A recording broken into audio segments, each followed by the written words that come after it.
नमस्कार। आज अपने कक्षा 12 की राजनीति विज्ञान की दूसरी इकाई, जिसका पहला अध्याय है संसद, लोकसभा और राज्यसभा। इसमें अपना एक जो है बिंदु बीच में रहा है, उसको अपने पूरा करते हैं। लोकसभा जो है अपना नया टॉपिक है। इस लोकसभा के बारे में जो है अपने अध्ययन करते हैं। संसद के जो है दो सदन हैं, लोकसभा, राज्यसभा। राज्यसभा के बारे में अपने पहले पढ़ लिया है। अब बात करेंगे अपने लोकसभा के बारे में। तो लोकसभा के कुछ नाम हैं जो एक प्रकार से पेपर में पूछे जाते हैं। इसे निम्न सदन कहा जाता है, इसे लोकप्रिय सदन कहा जाता है। जी हाँ। और अस्थायी सदन भी इसका एक प्रकार से अलग से नाम है। निम्न सदन क्यों है? क्योंकि इसके सदस्यों की जो आयु है वो राज्यसभा के सदस्यों से थोड़ी कम होती है। न्यूनतम जो आयु की योग्यता है उसमें 30 वर्ष न्यूनतम आयु योग्यता है, तो इसमें एक प्रकार से 25 वर्ष आयु योग्यता मानी जाती है।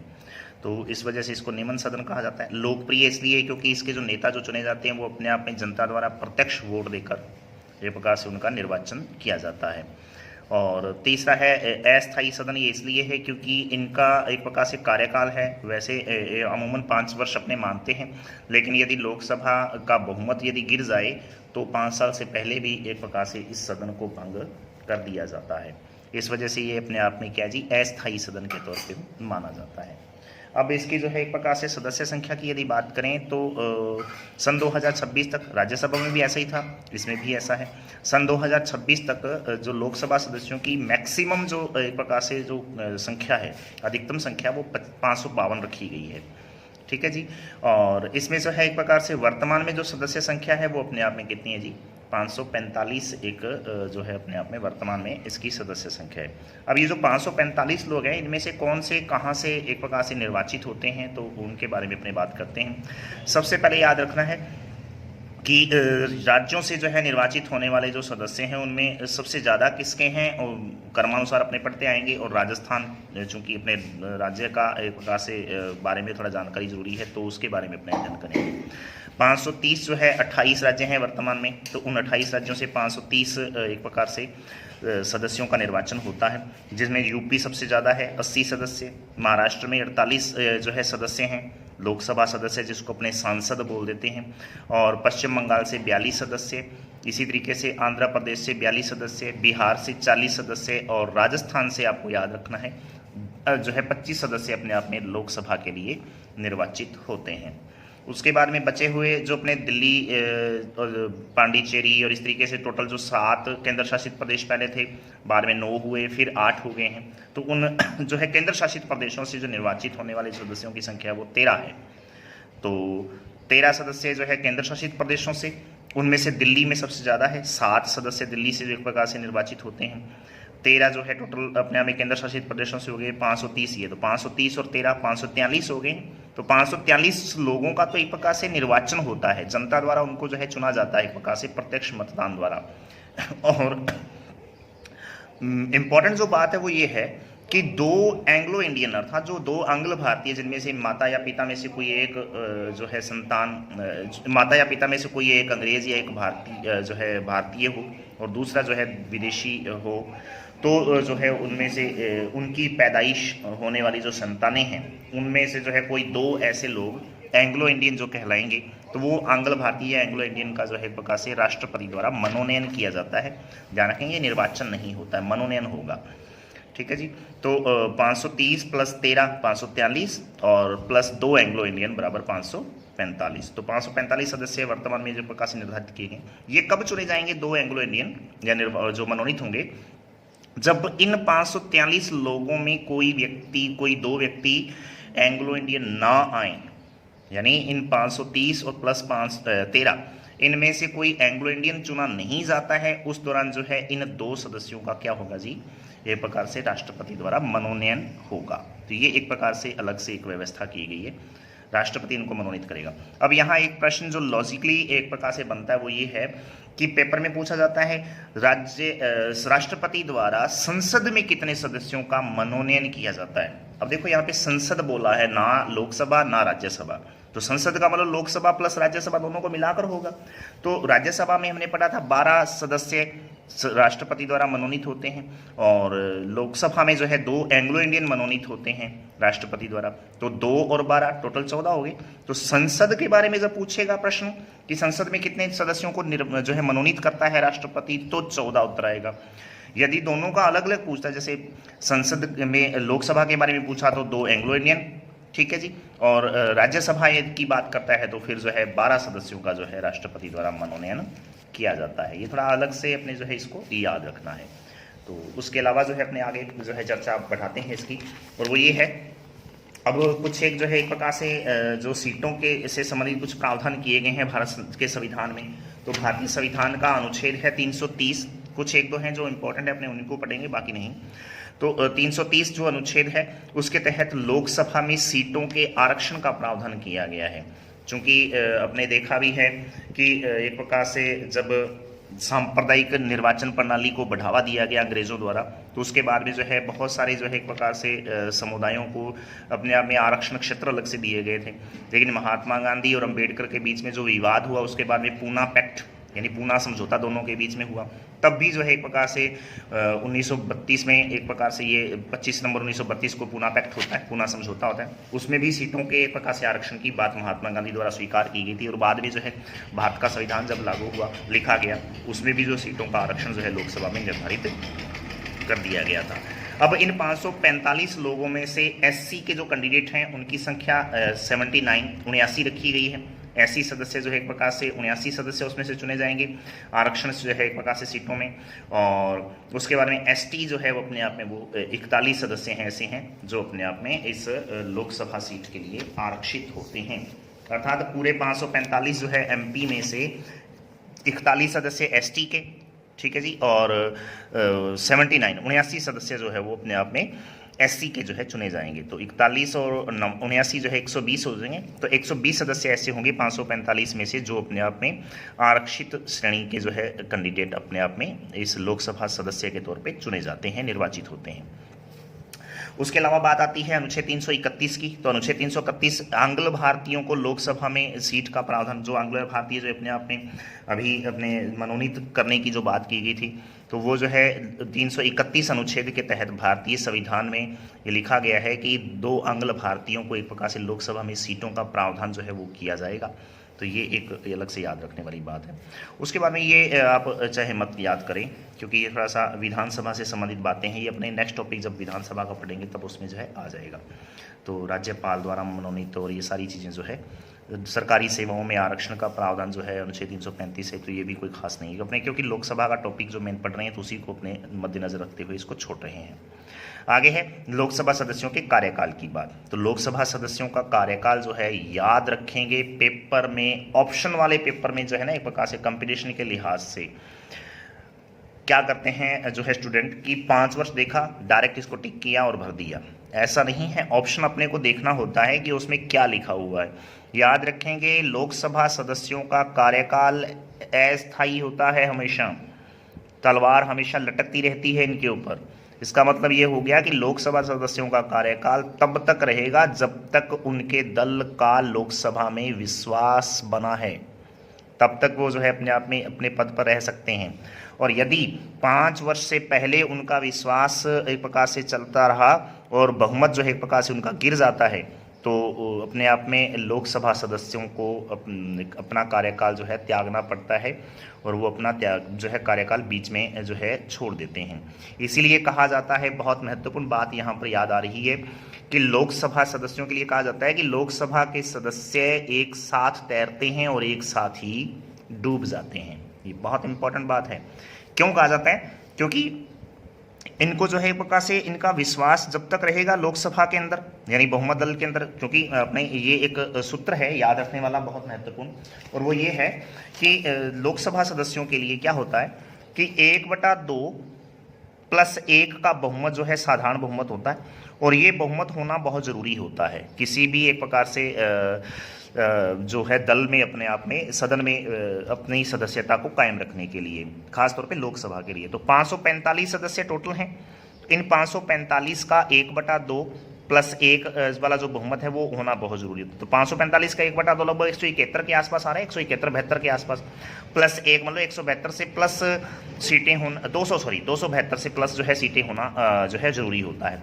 तो ये एक प्रकार से याद रखने वाली बात है कि लोकसभा सदस्यों का जो कार्यकाल है वो अपने आप में 5 वर्ष आप नहीं बोलेंगे। उत्तर क्या होगा, लोकसभा में बहुमत के विश्वास तक अथवा 5 वर्ष, इसलिए ऑब्लिक करके लिखा हुआ है 5 वर्ष अथवा 5 वर्ष, ये अपने बोलेंगे। तो जब भी पेपर में प्रश्न आए तो आप इसी तरीके से इसका जो है उत्तर थ्योरी में भी इस तरीके से लिखेंगे, और जब ऑप्शनल टाइप पेपर में प्रश्न आता है तो आपको ऑप्शन देखना है, यदि ये लिखा है तो उत्तर यही करेंगे। 5 वर्ष भी लिखा है और ये भी लिखा है, दोनों ऑप्शन में, 2 ऑप्शन है, एक में ये लिखा है और एक में ये लिखा है, तो फिर उत्तर 100% यही करना है हमें, लोकसभा में विश्वास तक, ठीक है, बहुमत के विश्वास तक। और यदि ये ऑप्शन में नहीं है तो फिर अपने पास एक ही चॉइस बनती है कि वो क्या है, 5 वर्ष, ठीक है। तो ये याद रखने वाली बात है। उसके बारे में बात आती है इनकी योग्यता की बात, तो बहुत इंपॉर्टेंट है योग्यता के बारे में जो है पेपर में प्रश्न जो है पूछा जाता है। याद रखेंगे इनकी योग्यता, भारत का नागरिक होगा, पागल या दिवालिया नहीं होगा, किसी लाभ के पद पर कार्यरत नहीं होगा, ये नॉर्मल योग्यताएं हैं। ये हमेशा जो है आपको, चाहे राष्ट्रपति का पद देख लो, चाहे आप लोकसभा, राज्यसभा, किसी भी प्रकार का पद देख लो, उसमें तो आएगा ही आएगा। उसके अलावा जो है अदरवाइज एक याद रखने वाली बात ये है, इनकी योग्यता में सबसे महत्वपूर्ण बात है इनकी आयु से संबंधित। तो इनकी आयु 25 वर्ष से अधिक जो है हो 25 वर्ष से कम नहीं होनी चाहिए। तो न्यूनतम एक प्रकार से इनकी आयु योग्यता है वो जो है 25 ईयर्स रखी गई है, 25 वर्ष रखा गया है इसको, ठीक है। राज्यसभा के लिए 30 था तो इसमें 25 वर्ष हो गया, इसीलिए इसको जो है एक प्रकार से निम्न सदन कहा गया है। अगली बात आती है कि लोकसभा में जो है मतदाताओं की आयु जो है बहुत इंपॉर्टेंट है, पेपर में डायरेक्ट पूछा जाने वाला सवाल है ये।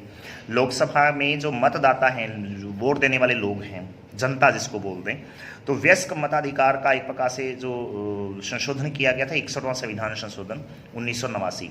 तो लोकसभा में मतदाताओं की आयु 61वें संविधान संशोधन 1989 द्वारा 21 वर्ष उस समय पहले थी और उससे घटाकर कितनी कर दी गई जी, 18 वर्ष कर दी गई। अब एक प्रकार से वयस्क मताधिकार वाला जो व्यक्ति है उसकी न्यूनतम आयु जो है वो 18 वर्ष, और उससे ऊपर जो है वो कितने भी साल का हो, अपने आप में उसका वोटर आईडी में नाम है और मतदाता सूची से संबंधित उसका पहचान पत्र बना हुआ है, वोटिंग कार्ड, तो वो जो है अपना मतदान कर सकता है। ऐसा एक प्रकार से प्रावधान किया गया है इस 61वें संविधान संशोधन 1989 द्वारा। तो उस समय जो है राजीव गांधी भारत के प्रधानमंत्री हुआ करते थे, तो उनके जो है कार्यकाल में ये 61वां संविधान संशोधन हुआ था। पेपर में डायरेक्ट पूछा जाने वाला सवाल है, याद रखेंगे। तो 21 से घटा के 18 वर्ष कब की गई है, 61वें संविधान संशोधन 1989 द्वारा राजीव गांधी के प्रधानमंत्रित्व काल में। ये योग्यता है, याद रखेंगे आप, आयु सीमा की 25 वर्ष। उसके बारे में बात आती है शपथ दिलाने का काम। तो याद रखेंगे लोकसभा के जो है सदस्यों को शपथ दिलाने का काम जो है वो अपने आप में राष्ट्रपति द्वारा या फिर राष्ट्रपति द्वारा मनोनीत किसी व्यक्ति द्वारा जो उनको शपथ दिलाई जाती है, बहुत इंपॉर्टेंट है। अब यहाँ पर जो एक प्रकार से सदस्यों की यदि बात करें ना, तो उन सदस्यों में मंत्रियों को जो है एक प्रकार से राष्ट्रपति जो है वो क्या है जी, शपथ दिलवाता है। बाकी सारे सदस्यों को शपथ नहीं दिलवाता है एक प्रकार से, क्योंकि बाकी सारे 545 लोगों को एक एक करके वो शपथ दिलवाए तो बहुत एक प्रकार से टाइम वेस्ट होता है। इसलिए 545 का 15% लगभग 70 से 78 के आसपास जो है एक प्रकार से सदस्य बनते हैं, 78 से 80 के बीच में। तो उन लगभग 80 मान लेते हैं अपने, तो उन 80 लोगों को एक प्रकार से बारी बारी से वो जो मंत्री परिषद के जो सदस्य हैं उन मंत्रियों को जो है एक प्रकार से राष्ट्रपति द्वारा और या फिर राष्ट्रपति द्वारा जो मनोनीत कोई व्यक्ति है, किसी व्यक्ति को वो खड़ा कर देता है कि आप मेरी जगह पे जो है खड़े होकर एक प्रकार से शपथ दिलवा दीजिए। तो ऐसा व्यक्ति जो है एक प्रकार से उनको शपथ दिलवाता है। तो डायरेक्ट पेपर में प्रश्न पूछा जाएगा, लोकसभा के मंत्रियों को जो है शपथ कौन दिलाता है, राष्ट्रपति। उत्तर इतना याद रखना है बस। तो शपथ दिलाने का काम राष्ट्रपति का है। बाकी सारे सदस्यों को जो शपथ दिलवाता है तो वो लोकसभा स्पीकर द्वारा है, यार जिसको लोकसभा अध्यक्ष कहा जाता है, वही इसको जो है एक प्रकार से शपथ दिलवा देता है। अब त्याग पत्र की बात करें तो बात हो ही चुकी है। लोकसभा सदस्य अपना त्याग पत्र हमेशा ही लोकसभा स्पीकर को, ठीक है जी, देते हैं। तो त्याग पत्र देना होगा तो अब स्पीकर को ही एक प्रकार से त्याग पत्र दिया जाता है। अब लोकसभा के प्रमुख पदाधिकारियों की बात करें तो पेपर में डायरेक्ट पूछे जाने वाले सवालों में जो है प्रश्न यही है। प्रमुख पदाधिकारियों में सबसे पहला व्यक्ति है लोकसभा अध्यक्ष, या जिसको अपने लोकसभा स्पीकर भी कहा जाता है।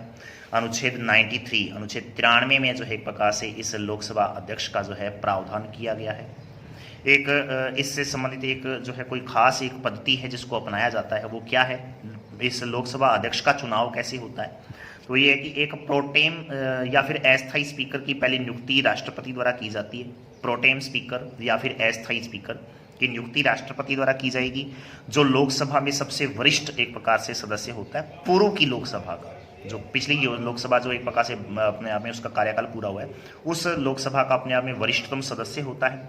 और वो जो है एक प्रकार से वरिष्ठतम सदस्य नई लोकसभा के एक प्रकार से स्पीकर का अपने आप में उसको शपथ दिलवा देता है। और लिखा भी है, यह नई लोकसभा के सदस्यों को शपथ दिलवाता है। प्रोटेम स्पीकर या अस्थायी स्पीकर कौन होता है? पिछली लोकसभा जो भंग हो चुकी है या जो जिसने अपना कार्यकाल पूरा कर लिया है, ऐसी लोकसभा का सबसे वरिष्ठतम एक प्रकार से पद के अनुसार कह लो या उम्र के हिसाब से कह लो या एक प्रकार से योग्यता के आधार पर कह लो, तो ऐसा कोई व्यक्ति जो वरिष्ठतम है, ऐसे सदस्य को राष्ट्रपति द्वारा जो है प्रोटेम स्पीकर नियुक्त किया जाता है। और उस प्रोटेम स्पीकर का एक ही काम है और अदरवाइज वो कुछ नहीं करेगा, एक ही काम है कि वो लोकसभा स्पीकर को एक प्रकार से जो है शपथ दिलवा देगा और बाद में लोकसभा स्पीकर जो है बाकी सारे सदस्यों को शपथ दिलवा देता है। मुख्य स्पीकर का जो चुनाव है लोकसभा द्वारा जो है साधारण बहुमत से अपने आप में अपने आधार पर किया लिया जाता है। जैसे मान लो 545 सदस्यों को चुनकर भेजा गया संसद में, ठीक है जी, लोकसभा में, और वो 545 सदस्य खासतौर पे यही होता है कि जिस दल की सरकार बनी है उसी दल में से कोई एक व्यक्ति को जो है लोकसभा स्पीकर बनाया जाता है और वो उस व्यक्ति को जो है साधारण बहुमत से प्रकार से उसकी सहमति से या आम सहमति से जो उसको लोकसभा का स्पीकर बना दिया जाता है। जैसे वर्तमान में जो है श्री ओम बिरला जो कि कोटा लोकसभा क्षेत्र से जो है चुने गए हैं, तो वो अपने आप में वर्तमान की जो लोकसभा चल रही है उसके जो है एक प्रकार से मुख्य लोकसभा अध्यक्ष हैं या फिर स्पीकर जो है वो नियुक्त किए गए हैं। अब कार्यकाल की बात करें तो सीधी सी बात है, कार्यकाल वो सेम ही है जो अपने ऊपर पढ़ के आए हैं लोकसभा का, चाहे वो अध्यक्ष है, चाहे वो जिसको अपने स्पीकर बोल रहे हैं, चाहे वो आम सदस्य है, सबका कार्यकाल तो लोकसभा के वही बहुमत के विश्वास तक अथवा 5 वर्ष ही होगा। पेमेंट की यदि बात करें, वेतन की बात करें तो 1,25,000 रुपये मासिक जो है एक प्रकार से इसका वेतन होता है, ठीक है जी। त्याग पत्र की यदि बात करें तो लोकसभा उपाध्यक्ष को जो है लोकसभा अध्यक्ष अपना त्याग पत्र देता है। पद से हटाने की प्रक्रिया की यदि बात करें तो लोकसभा के अविश्वास प्रस्ताव, याद रखेंगे लोकसभा द्वारा अविश्वास प्रस्ताव उस व्यक्ति के खिलाफ कि आपके खिलाफ भाई लोकसभा को विश्वास नहीं रहा है, इसलिए आपके खिलाफ अविश्वास प्रस्ताव पेश किया जा रहा है। और पेश होने के जो है 14 दिन पूर्व उसको सूचना देनी पड़ती है कि भाई फला दिन आपको जो है एक प्रकार से लोकसभा पद से हटा दिया जाएगा, अध्यक्ष पद से हटाया जाएगा और साधारण बहुमत द्वारा ही उस व्यक्ति को पद से हटाया जा सकता है। जैसे मान लो एक प्रकार से श्री ओम बिरला जी के ऊपर जो है एक प्रकार से लोकसभा को विश्वास न रहे तो अविश्वास प्रस्ताव उनके खिलाफ पेश होगा और 14 दिन जो है पहले उनको बता दिया जाएगा और बाद में जो है 14 दिन बाद में जब वो जाएंगे संसद में तो उनको जो है साधारण बहुमत से इस अध्यक्ष पद से उनको हटाया जा सकता है। याद रखेंगे उनको अध्यक्ष पद से हटाया जा रहा है, न कि लोकसभा सदस्य पद से। लोकसभा सदस्य पद से नहीं उनको हटाया जा सकता, उनको सिर्फ और सिर्फ जो है क्या है जी, उनको अविश्वास प्रस्ताव द्वारा अध्यक्ष पद से जो है एक प्रकार से उनका इस्तीफा जो है उनको जो है देना पड़ सकता है। जी हाँ, उसके बाद में जो है बात करते हैं अपने इस स्पीकर के जो है मुख्य कार्यों की। तो स्पीकर के जो मुख्य कार्य हैं पेपर में पूछे जाने वाले सवाल हैं, डायरेक्ट प्रश्न तो यहीं से एक प्रकार से इस लोकसभा स्पीकर पे यदि आता है तो वो यहीं से उठता है और वो ये है इसके कार्यों की यदि बात करें